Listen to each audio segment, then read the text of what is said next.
सकता हूँ कि आज की वीडियो में EFI फ्यूल इंजेक्शन से रिलेटेड जो इन्फॉर्मेशन मैं आपको देने जा रहा हूँ वो 100 में से 99% लोगों को नहीं मालूम होगी और 1 से 2% लोगों को सिर्फ इसके बारे में पता होगा, लेकिन सही इन्फॉर्मेशन उनके पास भी नहीं होगी। जी हाँ, मैं बात कर रहा हूँ फ्यूल प्रेशर रेगुलेटर के बारे में। अब आपके जहन में ये सवाल आ रहा होगा कि फ्यूल प्रेशर रेगुलेटर तो बहुत आम सी चीज है और इसके बारे में तो हर कोई जानता है, लेकिन नहीं, ये एक्चुअली में काम कैसे करता है वो बहुत कम लोग जानते हैं। और अगर आपको इसका वर्किंग प्रिंसिपल नहीं मालूम तो कभी भी आप इसकी वजह से बनने वाले फॉल्ट ट्रेस नहीं कर सकते। इस वीडियो में हम फ्यूल प्रेशर रेगुलेटर कैसे काम करता है, इसकी लोकेशन, अगर ये खराब हो जाए तो क्या क्या कंडीशन बनती हैं और किस कंडीशन में गाड़ी में क्या फॉल्ट आता है, इसके साथ साथ क्या लीन मिक्सचर, रिच मिक्सचर और जो इंजन में रैंडम मिस फायर्स के कोड जनरेट होते हैं, इन सब का ताल्लुक भी क्या FPR यानी फ्यूल प्रेशर रेगुलेटर से होता है और फ्यूल प्रेशर रेगुलेटर को गाड़ी के ऊपर मैनुअली कैसे चेक किया जाता है, ये सब डिस्कस करेंगे आज की इस वीडियो में। तो आइए शुरू करते हैं।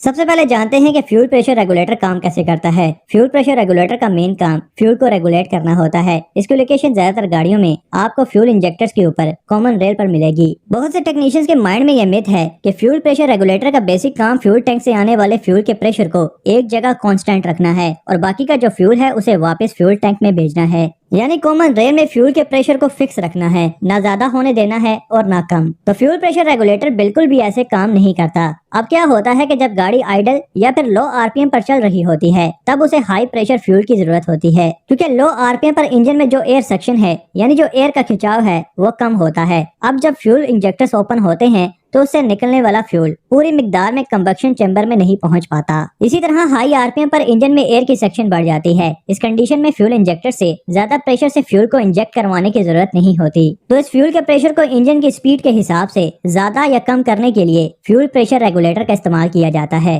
Fuel pressure regulator common rail पर लगा होता है। इसमें एक फ्यूल इनलेट होती है जहाँ से फ्यूल टैंक से फ्यूल आता है और सेकंड आउटलेट होती है जहाँ से बचा हुआ फ्यूल वापस फ्यूल टैंक में जाता है। इसके ऊपर एक वैक्यूम लाइन होती है जो कि इंजन के इनटेक से जुड़ी होती है। इसके अंदर डायाफ्राम और स्प्रिंग लगा होता है। अब जब इंजन स्लो RPM पर होता है तो यह डायाफ्राम क्लोज होता है और कॉमन रेल में फ्यूल का प्रेशर ज्यादा होता है और जैसे ही इंजन हाई RPM पर जाता है तो इंजन का वैक्यूम बढ़ने से ये डायाफ्राम ऊपर की जानिब खींचकर ओपन हो जाता है और फ्यूल वापस फ्यूल टैंक में जाने लगता है और ऐसे कॉमन रेल में फ्यूल प्रेशर कम हो जाता है। इसको और आसान करके समझते हैं तो ये है फ्यूल कॉमन रेल। इस वक्त इसमें 45 PSI फ्यूल प्रेशर है। ये हो गया इंजेक्टर और ये है इंजन। फॉर एग्जाम्पल इंजन इस वक्त 1000 RPM पर है और इंजन में जो वैक्यूम है वो है 10 PSI। तो अब 10 PSI और 45 PSI में 35 PSI का फर्क है। तो यहाँ हमें प्रॉपर फ्यूल को इंजन में भेजने के लिए 35 PSI फ्यूल के प्रेशर की जरूरत है कॉमन रेल में, न कि 45 PSI की। सेम ऐसे ही 2000 RPM पर इंजन का वैक्यूम 20 PSI पर चला जाता है और कॉमन रेल में 45 PSI का प्रेशर है,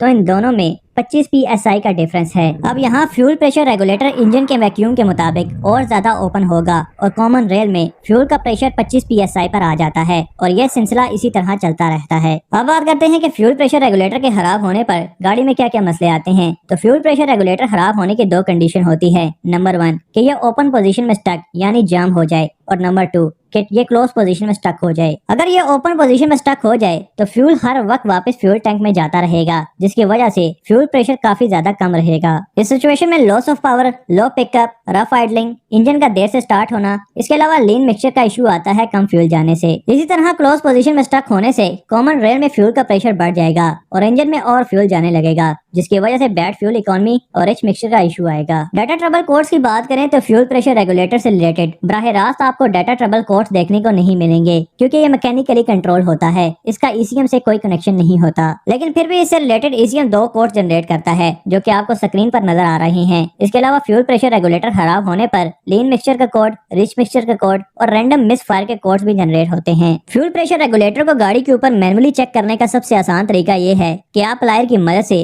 फ्यूल की वापसी की जो लाइन है जो कि फ्यूल टैंक में जा रही है उसे बंद कर दें। अगर fuel pressure regulator open position में स्टक होगा तो इंजन में मिसिंग, लो पिकअप और रफ आइडलिंग खत्म हो जाएगी। इसी तरह अगर क्लोज पोजीशन में स्टक होगा तो रिटर्न फ्यूल लाइन को बंद करने पर इंजन पर कोई फर्क नहीं पड़ेगा। उम्मीद है कि आज आपको फ्यूल प्रेशर रेगुलेटर से मुताल्लिक कुछ नया जानने को मिला होगा। अगर आपको इस वीडियो में कुछ नया सीखने को मिला है तो इस वीडियो को लाइक जरूर कीजिएगा। इसी तरह गाड़ी से मुताल्लिक किसी और टॉपिक पर वीडियो देखना चाहते हैं तो कमेंट करके जरूर सजेस्ट कीजिएगा।